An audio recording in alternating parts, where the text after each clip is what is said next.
Okay, we're back inside. The kid is still outside being so annoying, but oh well.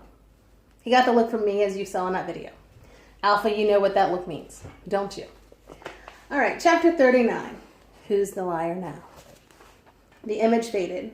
Aru couldn't shake it from her thoughts. She had done something so bad that her own sisters had turned against her. Why were they on a battlefield? What had happened? You think your partial divinity is a blessing, said the sleeper. It is a curse. You're lying, said Aru, but her grip on Vajra had slackened. When she blinked, she saw them, all of them, turning against her, rejecting her, abandoning her. Where were they going? Why were they going? Nausea jolted through Aru.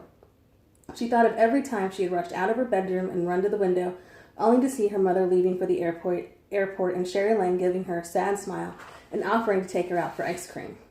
She thought of every day she had walked through the school filled with dread, knowing that all it would take was one word, one gesture out of line, and she'd lose it all. The friends, the popularity, the belonging. The lights that Vajra had cast into the museum lobby had dimmed. Minnie and Boo were still out cold. It was just Aru and the sleeper. Kill me, and that is the future you will face, hissed the sleeper. You think I'm the enemy? Do you even know what that word means? What is an enemy? What is evil? You are far more like me than you realize, Art Shah. Look inside yourself. If you hurt me, it will mean losing everyone you ever cared about. In the stories, the Pandava brothers fought an epic battle against their own family, but they never turned to one another. In the vision the sleeper showed her, Aru saw something else, her family turning against her. Tears ran down Aru's cheeks. She didn't remember when she had started crying. All she knew was that she wished the sleeper would choke on his words. But he kept talking. I pity you the most, little one, he said, for you think you are the hero. Don't you realize the whole universe is laughing at you? That was never meant to be your destiny. You are like me, a hero draped in evil clothing. Join me. We can wage war on fate. We can break it together. He walked toward her. She raised the lightning bolt a little higher. He stood still. Your mother pays no attention to you, he said. Don't you think I've sensed it through the lamp? But if you're with me, I will never leave you, child. We can be a team, father and daughter. Father and daughter. Aru remembered her mother's face in the vision from the pool of the past, the way she had talked about the three of them being a family. She had shared her husband's idea of people defying their own destiny.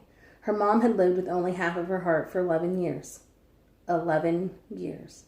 And only because she loved Aru that much. Kill me, and your sisters and family will grow to hate you, said the sleeper. You will never be a hero. You were never meant to be a hero. Hero. That one word made Aru lift her chin. It made her think of Minnie and Boo, her mom, and all the incredible things she herself had done in just 9 days. Breaking the lamp hadn't been heroic, but everything else, fighting for the people she cared about and doing everything it took to fix her mistake, that was heroism. Vajra became a spear in her hands. I already am, and it's not hero, she said, it's heroine. And with that, she let the lightning bolt fly. The moment the bolt left her hands, doubt bit through Aru. All she could see was the image of her sisters lined up against her. All she could feel was the shame of being hated and not knowing what she'd done to deserve it. A single dark thought wormed into her head. What if the sleeper was telling the truth? Her fingers tingled. The bolt cut through the air. One moment it was spinning straight at the sleeper. She watched his eyes widen, his mouth open up for a scream. But the next instant, everything changed. That tiny, needling doubt shifted everything. The lightning bolt stopped just short of hitting him, as if it had picked up the barest whiff of Aru's misgiving. The sleeper stared at the lightning bolt poised an inch from his heart. Then he glanced at Aru. He smiled. Oh, Aru, he taunted. It was the same voice she had heard when she lit the lamp. What have you done? Vajra, called Aru. One day you'll see it my way, and I will welcome you, daughter. Strike him, Vajra, Aru shouted. But it didn't matter. When she looked up from the spear of lightning, the sleeper had vanished. That's the end of the chapter, but chapter 40 is short. Failure.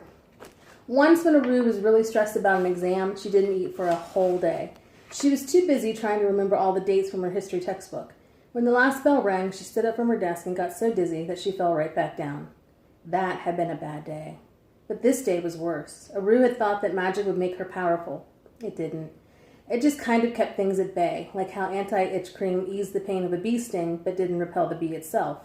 Now that all the magic had drained out of the room, hunger and exhaustion rushed into her. Aru sank to the floor. Vajra flew back to her hand. It was no longer a spear or a bolt of lightning, but just an ordinary ball. The kind of harmless toy a kid would play with and a demon wouldn't look twice at. Aru shuddered. What had just happened? She kept staring at the spot on the floor where the sleeper had disappeared. She had had him in her sights, right there. She'd even had the lightning bolt poised and everything. And yet somehow, even with everything lined up to help her, she'd failed. The sleeper had let her live, not because he pitied her, but because he thought she'd actually join him. Tears ran down her cheeks. After everything they'd been through, she had failed. Now her mom would be frozen forever, and a touch on her shoulder made her jump. It was Minnie, smiling weakly. There were a couple of cuts on her face, and one of her eyes looked a bit bruised. Boo fluttered down from Minnie's hands and hovered in front of Aru. She waited for him to yell at her. She wanted him to tell her all the things she had done wrong, because that would be better than knowing that she had done her best and still wasn't good enough. But Boo didn't yell. Instead, he tilted his head in that strange pigeon way of his and said something Aru had not expected. It is not failure to fail. Aru started to cry. She understood what Boo meant. Sometimes you could fall down and still win the race if you got up again, but that wasn't how she felt right now.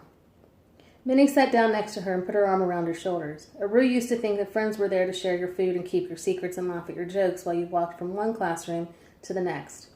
Sometimes, though, the best kind of friend is the one who doesn't say anything, but just sits beside you. It's enough. Boo circled the museum.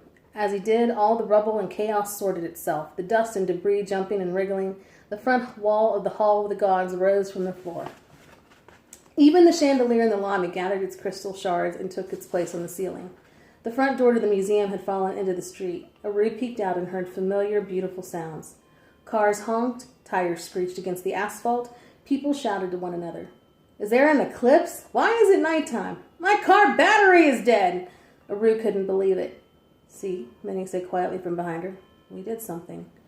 The girls stepped inside and the front door zoomed back into place. Aru leaned against it, completely worn out. What's happening? Boo flew down and landed in front of them. Only if the sleeper reached the kingdom of death by the new moon could his curse of frozen sleep become permanent. But I didn't defeat him, said Aru. But the two of you managed to distract and delay him, said Boo kindly, and you did it without me, which is frankly mind-boggling. What about the Council of Guardians? Asked Minnie. Do you think that what we did was enough to impress them? Ugh, them. Are they going to want to train us after Aru paused, not wanting to say the word even though it hung over her head? Failed. At the last minute, I let him get away. It was that curse, said Minnie gently. Remember? On the bridge of forgetting, Shukra had told her that when it mattered most, she would forget. But had that really been the fulfillment of the curse? Aru couldn't remember. Or perhaps she didn't want to remember what she had felt the moment the sleeper disappeared. Yeah, said Aru weakly. But even with the curse, you stopped him, said Minnie. Aru didn't point out that he had stopped himself, and only because he thought she would join him. Never in a million years. And on top of that, we prevented the end of time, said Minnie. What more do you want? Aru jolted upright. My mom! From the top of the staircase, Aru heard a door open and close, and then feet racing down the steps. Even without turning, she could feel her mother in the room. The burst of warmth and the smell of her hair, which always reminded Aru of night-blooming jasmine. When Aru spun around, her mother looked at her. Only her. Then she opened her arms, and Aru ran in for the hug of her life. Tomorrow's chapter will be, got all that?